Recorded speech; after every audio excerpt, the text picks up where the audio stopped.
जय हिंद. नमस्ते विद्यार्थी आणि प्राध्यापक मित्रांनो. मिस्टर अक्षय बळे SPPU एक्झाम अपडेट या यूट्यूब चॅनलमध्ये आपणा सर्वजणांचं स्वागत आहे. आत्ताच्या व्हिडिओमध्ये आपण GDCA आणि CHM एक्झाम 2024च्या परीक्षा हॉल तिकीटबाबत आपण महत्त्वाची माहिती घेणार आहोत. म्हणजे परीक्षा हॉल तिकीट कसं डाउनलोड करायचं आणि परीक्षा देण्यापूर्वी काही महत्त्वाच्या सूचना तुम्हाला या व्हिडिओमध्ये सांगणार आहे. आणि विद्यार्थी मित्रांनो, GDCA आणि CHM एक्झाममध्ये क्वालिफाय व्हायचं असेल तर निश्चित मी तुम्हाला काही व्हिडिओच्या लिंक या व्हिडिओच्या डिस्क्रिप्शन बॉक्समध्ये देणार आहे. त्या सर्व व्हिडिओ आपण जर का काळजीपूर्वक बघितल्या तर निश्चित तुम्हाला परीक्षेमध्ये 70 ते 80% मार्क्स हे निश्चित भेटतील. आपल्याकडे जे काही मराठी आणि इंग्लिश मीडियममधले क्वेश्चन्स आहे ते सर्व क्वेश्चन्स आपण या व्हिडिओमध्ये दिलेलेच आहेत. तर विद्यार्थी मित्रांनो, त्या व्हिडिओ निश्चित तुम्ही काळजीपूर्वक बघा. तसेच आपल्या यूट्यूब चॅनलला देखील त्या व्हिडिओ तुम्हाला बघायला भेटतील. तर GDCA आणि CHM एक्झाम 2024च्या परीक्षा हॉल तिकीटबाबत आपण माहिती घेऊया.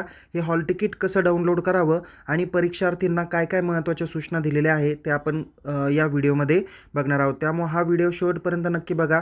अद्याप जर का आपण आपल्या यूट्यूब चॅनलला सबस्क्राईब केलं नसेल तर त्वरित सबस्क्राईब करा. या व्हिडिओला लाईक करा. सर्व विद्यार्थी मित्रांपर्यंत हा व्हिडिओ शेअर करा. तसेच परीक्षाबाबत अद्ययावत माहितीसाठी आपण आपल्या टेलिग्राम चॅनलमध्ये सहभागी होऊ शकता. लिंक डिस्क्रिप्शन बॉक्समध्ये देण्यात आलेली आहे. चला तर मग सुरुवात करूया. GDCA परीक्षेचं हॉल तिकीट कसं डाउनलोड करावं. बघा विद्यार्थी मित्रांनो, तुम्हाला सगळ्यात अगोदर आपल्या गुगल क्रोममध्ये जायचं आहे. तिथे फक्त तुम्ही GDCA एवढं जरी टाईप केलं तर तुम्हाला या पद्धतीची पहिली लिंक तुम्हाला बघायला भेटेल, ज्यामध्ये सहकार आणि लेखा विषयात शासकीय पदविका, ज्याला आपण GDCA असं म्हणत असतो, या लिंकवर काय करा, क्लिक करा. ही लिंक तुम्हाला आपल्या व्हिडिओच्या डिस्क्रिप्शन बॉक्समध्ये बघायला भेटणार आहे. त्यानंतर इथे तुम्हाला महत्त्वाची माहिती सांगितलेली आहे. इथे युजर लॉग इन हा जो काही शब्द प्रयोग केलेला आहे, या ठिकाणी तुमचा युजर नेम आणि पासवर्ड टाकायचा आहे आणि लॉग इन बटनावर तुम्हाला क्लिक करायचं आहे. तुम्ही जर का पासवर्ड जर का विसरला असाल तर या बटनावर क्लिक करून तुम्ही काय करू शकता, नवीन पासवर्ड रिसेट करू शकता. पण जर तुमच्याकडे युजर नेमही नाही आणि पासवर्डही नाही तर मग यावरती आणखीन एक महत्त्वाचा उपाय तुम्हाला सांगतो. बघा, मी तुम्हाला आपल्या GDCAचा जो काही टेलिग्राम ग्रुप आहे त्यामध्ये पण मी माहिती दिलेली आहे.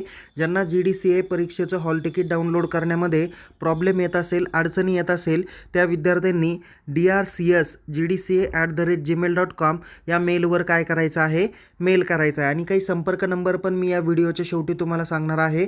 त्या नंबरला देखील तुम्ही नॉर्मल वर्किंग डेमध्ये कॉल केला तर ते तुमच्या प्रश्नाचं उत्तर देऊ शकतील. पण तुम्ही या मेलवर मेल केला तर तुम्हाला तुमचं हॉल तिकीट ते मेलवर पाठवून देतील. पण विद्यार्थी मित्रांनो, तुमचा युजर नेम आणि पासवर्ड हे तुम्ही GDCAचा फॉर्म भरत्यावेळी जो यूज केला तो तुम्हाला या ठिकाणी वापरायचा आहे. ओके, सो आपण या ठिकाणी काय करूया, युजर नेम पासवर्ड टाकू आणि लॉग इन बटनावर क्लिक करू. लॉग इन बटनावर क्लिक केल्यानंतर तुम्हाला या पद्धतीचा डॅशबोर्ड बघायला भेटेल. ज्या विद्यार्थ्यांची इथं 100% प्रोफाईल कंप्लीट झालेली आहे त्याच विद्यार्थ्यांचे परीक्षा हॉल तिकीट हे जनरेट होणार आहे. त्यानंतर इथे आपल्याला जे काही 3 आडव्या रेषा दाखवलेल्या आहे यावरती काय करा, क्लिक करा.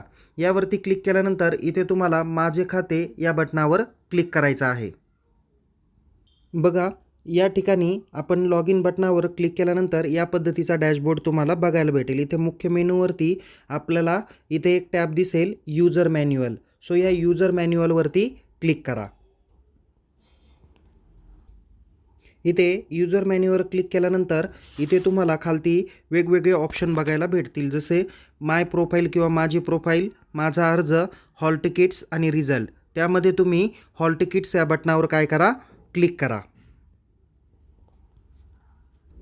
त्यानंतर या ठिकाणी तुम्हाला हॉल तिकीटसाठी एक्झाम इयर हे तुम्हाला सिलेक्ट करायचं आहे. बघा, इथे खूप सारे ऑप्शन दिलेले आहे. आत्ताची एक्झाम तुम्ही जे देत आहात ती 2024 आहे, म्हणून 2024 या बटनावर क्लिक करा. त्यानंतर सिलेक्ट एक्झामिनेशन टाईप आहे. इथे तुम्हाला 2 ऑप्शन आहे, एक GDCA आणि दुसरं CHM. ज्या विद्यार्थ्यांनी GDCAसाठी अप्लाय केला त्यांनी 1 नंबर ऑप्शनवर क्लिक करा. ज्यांनी CHM एक्झामसाठी अप्लाय केला असेल त्यांनी 2 नंबरच्या टॅबवर काय करा, क्लिक करा.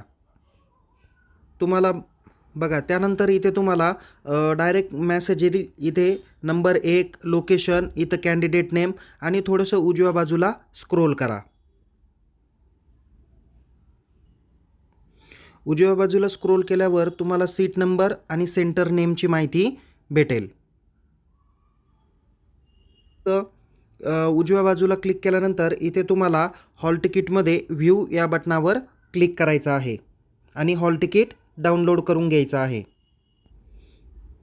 हॉल तिकीट डाउनलोड केल्यानंतर इथे तुम्हाला उजव्या बाजूला तुमचा फोटो बघायला भेटणार आहे आणि इथे तुमच्या परीक्षेचं टाईम टेबल देखील दिलेलं आहे आणि या ठिकाणी तुमचं सीट नंबर, तुमचं सेंटर नंबर आणि प्लेस ऑफ एक्झामिनेशन हे दिलेले आहे. आता आपण काही महत्त्वाच्या सूचनांकडे नजर टाकणार आहोत.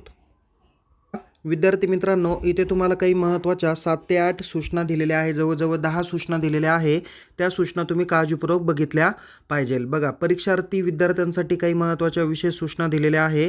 त्यांनी सांगितलेलं आहे की प्रवेशपत्रावर दिलेल्या सर्व सूचना अत्यंत काळजीपूर्वक तुम्हाला वाचायच्या आहे आणि जे विद्यार्थी सूचनेचं पालन करणार नाही अशा विद्यार्थ्यांना परीक्षा केंद्राबाहेर घालून देण्यास आणि मंडळाच्या पुढील परीक्षेस अपात्र केल्या जाण्याच्या शिक्षेस पात्र ठरवले जाणार आहे. म्हणजे जो काही विद्यार्थी मिसबिहेवियर करेल त्याला या पुढच्या GDCAच्या किंवा या मंडळाअंतर्गत ज्या परीक्षा घेतल्या जातात त्या परीक्षा त्याला देता येणार नाही आहे. तर परीक्षेसंदर्भातल्या काही महत्त्वाच्या सूचना इथे दिलेल्या आहे. नंबर 1 सांगितलं आहे, तुम्हाला या परीक्षेला जाण्यासाठी किंवा या परीक्षेला पात्र होण्यासाठी किंवा परीक्षेला ॲपियर होण्यासाठी तुम्हाला एक सोबत तुमचं ओळखपत्र ओरिजिनल कॅरी करायचं आहे आणि या परीक्षेच्या वेळी परीक्षार्थींना हॉल तिकिटाबरोबर, म्हणजे हे जे काही हॉल तिकीट आहे हे डाउनलोड करायचं आहे, त्याची प्रिंट करायची आहे आणि या हॉल तिकीटबरोबर एक ओरिजिनल अधिकृत ओळखपत्र तुम्हाला सोबत बाळगायचं आहे, ज्यामध्ये तुमचं ड्रायव्हिंग लायसन, पॅन कार्ड, आधार कार्ड किंवा वोटिंग कार्ड यापैकी एक हे तुमचं ओरिजिनल ID प्रूफ म्हणून कन्सिडर केलं जाणार आहे. ते तुम्हाला मॅन्डेटरी आहे, कंपल्सरी आहे, ते तुम्हाला कॅरी करायचं आहे. दुसरं आहे की ज्या विद्यार्थ्यांनी केवळ CHM परीक्षेसाठी अर्ज केला आहे त्यांना फक्त पहिल्या 3 विषयासाठी परीक्षेला पात्र ठरवण्यात येणार आहे. म्हणजे तुम्हाला माहिती आहे की CHM एक्झाम ही फक्त 3 विषयातच घेतली जाते. त्या विद्यार्थ्यांना बाकीची परीक्षा देण्याची आवश्यकता नाही. त्यानंतर पुढे आहे, परीक्षार्थीने आपला बैठक क्रमांक, केंद्राचं नाव उत्तरपत्रिकेवर अचूक नमूद करायचं आहे. त्यामध्ये कुठेही खाडाखोड करायची नाही. नंतर आहे, प्रत्येक परीक्षार्थींनी परीक्षा कक्षामध्ये संपूर्ण शांतता राखणे आवश्यक आहे. अनुचित वर्तणुकीबद्दल परीक्षार्थींना परीक्षा कक्षाबाहेर घालवण्यास आणि अन्य कारवाईस पात्र ठरवलं जाणार आहे. म्हणजे शक्यतो तरी परीक्षा देत असताना कुणी कोणाशी बोलायचं नाही, कोणत्याच कारणास्तव बोलायचं नाही. तुमच्या काही शंका असतील तर तुम्ही तिथे जे सुपरवायझर असतील त्यांच्याशी तुम्ही चर्चा करू शकता. नेक्स्ट चर्चा म्हणजे थोडक्यात ती प्रश्न तुमचा असेल की एखाद्या वेळेस बेंच बसायला व्यवस्थित नसेल किंवा काही टेक्निकल प्रॉब्लेम असेल, तांत्रिक अडचण तर अशी काही येणार नाही शक्यतो. त्याच्यामुळं जर तुमच्या बैठक व्यवस्थेबाबत किंवा कदाचित जिथे बसला आहे तिथे खूप ऊन येतं आहे किंवा कदाचित पाऊस चालू झाला तर अचानक पाणी येतं आहे, सो अशा पद्धतीने काही प्रॉब्लेम असेल तरच तुम्ही त्यांच्याशी चर्चा करू शकता, बोलू शकता. तुम्हाला वर्गात डिस्टर्ब करण्याचा कोणत्याही पद्धतीचे अधिकार नाही. शांत पद्धतीने तुम्ही तुमचा पेपर लिहिणं अपेक्षित आहे. त्यानंतर बघा, परीक्षा किंवा पेपर सुरू होण्यापूर्वी परीक्षार्थींनी परीक्षा कक्षामध्ये किमान अर्धा 1 तास अगोदर उपस्थित राहणं आवश्यक असतं. पेपर सुरू झाल्यानंतर 15 मिनिटापेक्षा जर का आपण अधिक विलंबाने परीक्षा केंद्रामध्ये आला तर अशा विद्यार्थ्यांना परीक्षेला बसून दिलं जाणार नाही. ओके, म्हणजे पेपर जर का तुमचं सकाळी, आता या ठिकाणी टाईम दिलेला आहे की 24 तारखेला 10 ते 1 या वाजेपर्यंत पेपर आहे, तर विद्यार्थी मॅक्झिमम 10 वाजून 15 मिनिटापर्यंतच अलाउड केला जाईल. त्यानंतर परत अलाउ केलं जाणार नाही. आणि दुपारचा पेपर 2 ते 5 आहे, तर 2 वाजून 15 मिनिटाच्या आतच विद्यार्थी घेतला जाईल. त्यानंतर विद्यार्थी परीक्षा केंद्रामध्ये घेतला जाणार नाही. त्यानंतर पुढची सूचना दिलेली आहे, उत्तरं लिहिण्यासाठी आपल्याला निळा आणि काळा बॉलपेन वापरायचा आहे. पेन म्हणजे परीक्षेमध्ये पेपर लिहिण्यासाठी स्वतःचेच पेन आणि स्वतःचेच बॉलपेन तुम्ही आणला पाहिजे, इतरांना मागता कामा नये. आणि तुम्ही ब्ल्यू आणि ब्लॅक या पेनाच्या व्यतिरिक्त इतर कोणत्याही शाईने तुम्ही पेपर लिहायचा नाही आहे किंवा रंगीत पेन्सिलीचा वापर करायचा नाही आहे. तसेच परीक्षा केंद्रामध्ये तुम्हाला कोणत्याही पद्धतीचे पुस्तकं, वह्या, काही आक्षेपार्ह वस्तू असतील ते म्हणजेच परीक्षेच्या वेळी तुम्हाला तुमचा मोबाईल, कॅल्क्युलेटर किंवा अन्य इलेक्ट्रॉनिक जी काही साधनं आहे किंवा ज्याला आपण डिजिटल वॉच म्हणूया, असे कोणतेही वस्तू तुम्हाला परीक्षा केंद्रामध्ये परीक्षा हॉलमध्ये घेऊन बसता येणार नाही आहे. आणि मंडळानं जी काही पुरवलेली उत्तरपत्रिका आहे ती उत्तरपत्रिका लिहून झाल्यानंतर तुम्हाला तुमच्या सुपरवायझरकडे जमा करायची आहे. परीक्षा केंद्राच्या बाहेर ती उत्तरपत्रिका किंवा ज्याला आपण आन्सर शीट म्हणूया ती परीक्षा कक्षाबाहेर घेऊन जायची नाही आहे. जे विद्यार्थी सूचनेचं उल्लंघन करतील यांच्यावर कडक कारवाई केली जाणार आहे. नंतर परीक्षेत अन्य परीक्षार्थीच्या उत्तरपत्रिकेवरून किंवा अन्य कारणाने नकल करण्यास व दुसऱ्यास करू देण्यास तसेच नियमबाह्य मदत करण्यास किंवा तसं प्रयत्न करण्यास सक्त मनाई आहे. म्हणजे कॉपी केस करायची नाही, एकमेकांचे उत्तर बघून लिहायचे नाहीत. ओके. नंतर बघा, वाचण्यास कठीण, अस्पष्ट आणि संदेह उत्पन्न करणारी उत्तरं ही चुकीची समजली जातील. काही काही विद्यार्थी मोडी लिपीमध्ये लिहितात किंवा वेगळ्या भाषेमध्ये कर्सी लिपी आपण ज्याला म्हणूया त्यामध्ये विद्यार्थी उत्तरं लिहिण्याचा प्रयत्न करतात. जर एक्झामिनरला ते वाचण्यास कठीण वाटत असेल किंवा ते वाचताच येत नसतील किंवा ते अस्पष्ट लिहिलेले असतील किंवा एका वाक्यातून दोन वेगळे अर्थ निघत असतील तर असे उत्तर हे गृहीत धरले जाणार नाही. ते चुकीचे उत्तर म्हणूनच गृहीत धरले जातील. सो इथे परीक्षेचं टाईम टेबल पण दिलेलं आहे. पेपर नंबर 1 आणि 2चा पेपर 24 तारखेला होईल. पेपर नंबर 3 आणि 4चा पेपर 25 तारखेला होईल. तर पेपर नंबर 5 आणि 6चा पेपर हा तुमचा 26 तारखेला म्हणजे संडेला होणार आहे. तर या पद्धतीने 3 दिवसात तुमची 6 विषयाची परीक्षा घेतली जाणार आहे. परीक्षा ही 100 मार्कांची प्रत्येक विषयासाठी घेतली जाणार आहे. यामध्ये तुम्हाला काही अडचण असल्यास तुम्ही संपर्कासाठी दूरध्वनी क्रमांक वापरू शकता. 02026122846 या नंबरला तुम्ही संपर्क साधू शकता. सो या पद्धतीने तुम्हाला परीक्षेसाठी काही महत्त्वाच्या सूचना दिलेल्या आहे.